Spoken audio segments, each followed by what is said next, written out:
Salam saudaraku yang dikasihi oleh Tuhan Yesus Kristus dimanapun saudara berada. Senang sekali menjumpai saudara dalam program ini dan hari ini saya akan bagikan sebuah tema kuasa kebangkitan Yesus, yaitu hidup dalam kekudusan. Saudaraku yang dikasihi Tuhan, kalau kita perhatikan bahwa dalam pengajaran-pengajaran Yesus dalam Injil, kita melihat Yesus menggunakan perayaan Paskah untuk mendirikan ritual yang baru. Dan dalam ritual atau ordonansi sakramen ini, dia berbicara tentang tujuannya dan misinya dalam hidup ini. Di mana di situ ada meliputi fokus kepada dua dimensi waktu dari tujuan hidupnya itu. Yang pertama adalah sekarang. Dia memberikan dirinya sebagai korban untuk memeterikan perjanjian baru yang telah dijanjikan Allah. Dan yang kedua adalah masa datang, masa yang akan datang. Future, present dan future. Yesus melihat dirinya yang disalib itu. Sebenarnya di dalam dirinya ada kengerian kalau kita melihat Getsemani. Dia sendiri melihat kengerian, tetapi dia juga memiliki keyakinan bahwa dia menaati kehendak Bapanya. Dia pergi untuk disalibkan dengan keyakinan akan kemenangan. Itulah keyakinan dia. Dia akan bangkit dari kematian dan dia akan naik ke surga. Dia akan datang kembali dalam kemuliaan. Ini luar biasa. Yesus melihat present, future. Penting sekali bagi kita yang mengenal Yesus untuk melihat hidup kita, hidup sekarang ini dan hidup yang akan datang. Banyak orang yang memperhatikan hidup sekarang saja dan dia tidak melihat ke depan. Kalau kita percaya kepada Tuhan Yesus, kita bisa melihat ke masa yang akan datang. Sebagaimana Yesus memiliki keyakinan bahwa ada kematian dan ada kebangkitan, dan bukan hanya ada kebangkitan tapi ada kenaikan ke surga, kemudian akan datang kembali dan memerintah dalam kemuliaan. Saudaraku yang kasih Tuhan, mari kita lihat dalam Roma pasal 1 ayat 2 sampai 4. Apa sebenarnya isi Injil dan apa maknanya bagi kita sehingga relevansinya bagi kehidupan kita sekarang ini, bahwa kita yang percaya akan kebangkitannya, kita percaya ada kuasa dalam kebangkitan itu dan akan membawa kita ke dalam kekudusan. Rasul Paulus dalam Roma 1 ayat 22 sampai 4 mengatakan, Injil itu dikatakan telah dijanjikannya sebelumnya dengan perantaraan nabi-nabinya dalam kitab-kitab suci tentang anaknya yang menurut daging diperanakkan dari keturunan Daud dan menurut roh kekudusan dinyatakan oleh kebangkitannya dari antara orang mati bahwa ia adalah anak Allah yang berkuasa, Yesus Kristus Tuhan kita. Kitab Roma adalah Injil yang dijelaskan oleh Rasul Paulus. Kitab Galatia adalah Injil yang dijelaskan oleh Rasul Paulus. Kitab Efesus juga adalah Injil yang dibagikan oleh Rasul Paulus. Dan Injil Rasul Paulus berpusatkan kepada Yesus Kristus. Ada banyak orang yang meragukan Rasul Paulus. Tetapi dalam ayat ini kita tidak bisa meragukan Rasul Paulus. Kenapa? Karena Rasul Paulus memberitakan Injil yang seutuhnya. Rasul Paulus memberitakan Injil yang jelas. Dia, kalau kita melihat sejarah hidupnya, adalah seorang ahli Taurat. Seorang yang belajar agama Yahudi. Seorang yang belajar agama Yahudi dari imam besar Gamaliel. Dia menguasai Taurat. Dia bukan hanya menguasai, dia fanatik. Dan dia menyebarkan agama Yahudi. Bahkan dia menentang orang-orang yang memberitakan selain agama Yahudi. Sehingga ketika kekristenan pada awalnya ditentang oleh Rasul Paulus habis-habisan. Dia setuju dengan penganiayaan jemaat, bahkan dia terlibat langsung dalam penganiayaan orang-orang percaya di gereja mula-mula. Tapi setelah hidupnya diubah oleh Tuhan Yesus dan dia menjadi pemberita Injil yang dulunya dia musuhi. Orang Kristen yang dulunya dia musuhi, sekarang dia malahan menjadi pengikut Yesus. Saudaraku yang dikasihi Tuhan, Yesus Kristus menurut daging diperanakkan dari keturunan Daud. Rasul Paulus mengatakan demikian. Itulah Injil yang memberitakan tentang Yesus Kristus. Dan Yesus Kristus diberitakan bahkan sebelum Perjanjian Baru ada. Kitab-kitab suci Perjanjian Lama sudah memberitakan Injil tentang anaknya yang menurut daging diperanakkan dari keturunan Daud.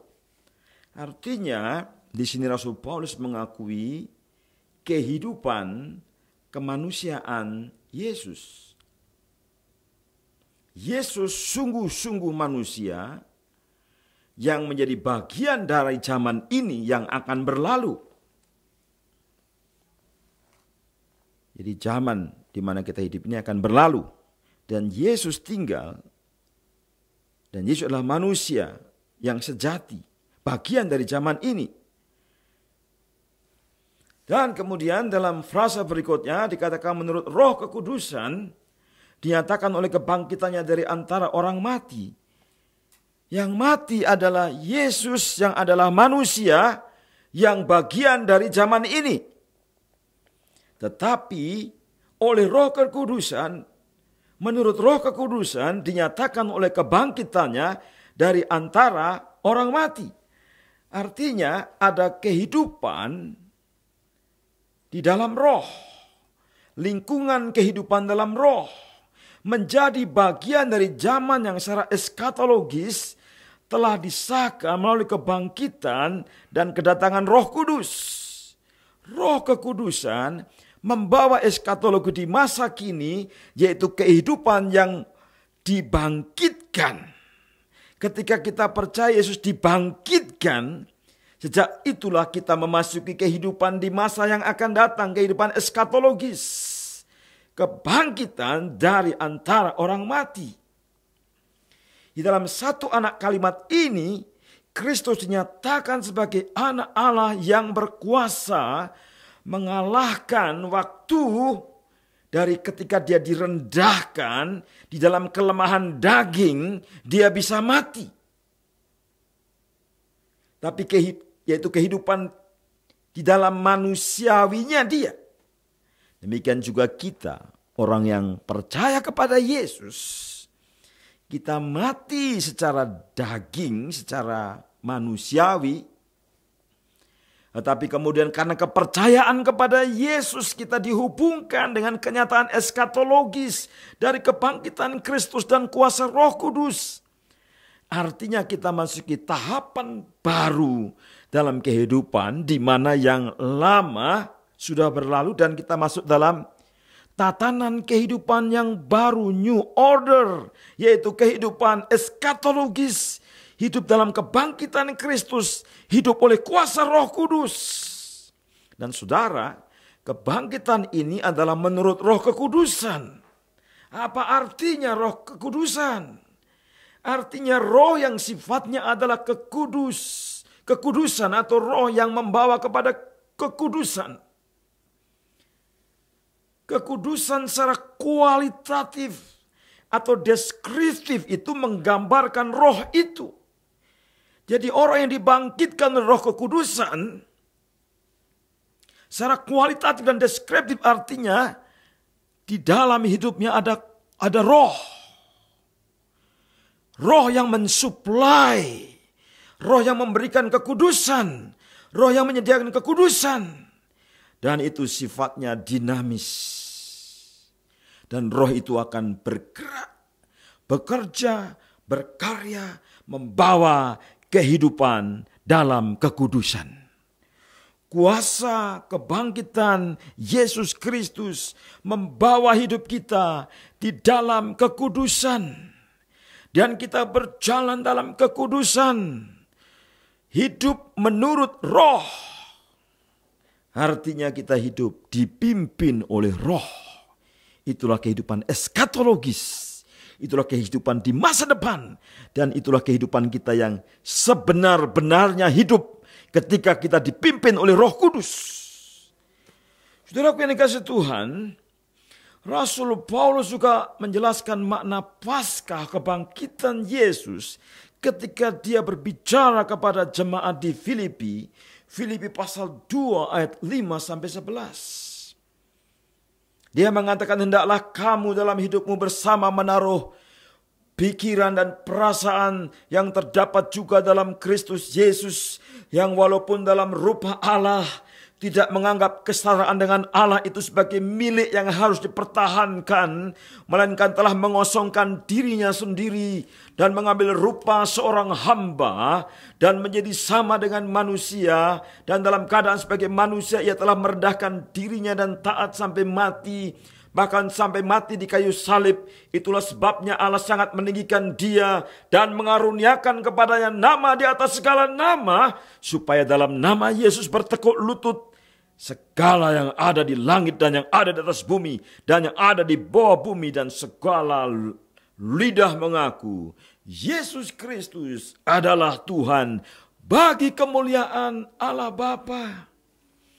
Saudaraku yang dikasihi oleh Tuhan, kuasa yang membawa Yesus kepada kebangkitan adalah didahului oleh kuasa yang membawa kepada mengalahkan kematian, yaitu ketaatannya. Ketaatan di atas kayu salib, mati, dan itulah yang membawa kepada kebangkitan dan peninggian dan kemuliaan Yesus. Ketaatan. Karena ketaatan Allah sangat meninggikannya. Yesus adalah Kristus. Dia adalah Tuhan yang diurapi. Dia adalah Raja di atas segala raja. Kalau kita, saudaraku yang kasih Tuhan, hidup oleh roh, dipimpin oleh Roh Kudus, ditandai dengan ketaatan. Yesus Kristus dikandung oleh Roh Kudus. Dia hidup bergantung sepenuhnya kepada Roh Kudus. Selama dia menjalani kehidupannya, dia taat kepada Bapaknya. Dan saudaraku yang kasih Tuhan, itulah kehidupan yang sebenar-benarnya hidup. Dan karena itu dia mengalami kuasa kebangkitan. Dan dia tidak mati, dia hanya tinggal di kuburan hanya 3 hari. Pada hari yang ketiga, dia bangkit. Dia hidup. Dia tidak mati lagi. Tapi dia sangat ditinggikan oleh Allah Bapaknya. Setara dengan Bapaknya, artinya dia memerintah bersama dengan Bapaknya. Segala kuasa di surga dan di bumi telah diberikan kepadaku, kata Yesus. Aku menyertaimu sampai kepada akhir zaman. Artinya dia hidup selama-lamanya. Dia memerintah selama-lamanya. Dia mengatur hidup orang percaya selama-lamanya. Dan dia bekerja dengan cara mengutus rohnya. Tinggal dalam hidup kita, dan rohnya itu yang menuntun kita untuk mengakui Yesus setiap hari sebagai Tuhan. Hidup dalam kebangkitan artinya mengakui sebagai Tuhan. Dan hidupnya dipimpin oleh Tuhan setiap hari. Kehidupan yang dipimpin oleh Tuhan akan membawa akhirnya kepada keserupaan dengan Tuhan. They are so much like Him because they are so much be with Him. Kalau kita bersama-sama dengan Tuhan, kita akan menjadi serupa dengan Tuhan. Imitatio Dei, yang karena jatuh dalam dosa rusak, dipulihkan menjadi imitasio Kristi, gambar Allah yang rusak diganti dengan gambar Kristus, sehingga kemuliaan Allah dikembalikan, dan kita akan dibawa dari kemuliaan kepada kemuliaan. Kita hidup dalam kuasa-Nya yang mengubahkan hidup kita, mengalami transformasi, mengalami perubahan bentuk, penampilan, kondisi, fungsi dalam hidup kita. Kita akan mengalami perubahan rohani yang dilakukan oleh Tuhan sendiri. Tuhan yang mengubah hati kita, Tuhan yang mengubah akal budi kita, bahkan Tuhan yang mengubah tubuh kita yang hina kepada tubuh kemuliaan. Kalau saat ini saudara kita merasakan kehinaan karena sakit penyakit, kehinaan karena kemiskinan, kehinaan karena kelemahan apapun juga, penderitaan dari A sampai Z saudara alami, dari Alef sampai Tet saudara alami, dari Alfa sampai Omega saudara alami penderitaan demi penderitaan. Tetapi ketika saudara percaya Yesus, saudara akan melihat kemuliaan yang luar biasa. Nyanyian ratapan, lamentation, yang kita nyanyikan setiap hari-hari dalam kehidupannya, akan dibawa ke dalam salvation.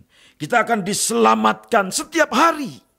Oleh karena kuasa kebangkitan Yesus setiap hari bekerja dalam kita, dan kita akan dibawa ke dalam doksologi, yaitu puji-pujian, kemuliaan, hormat, syukur, kemuliaan sampai selama-lamanya bagi Allah Bapa kita.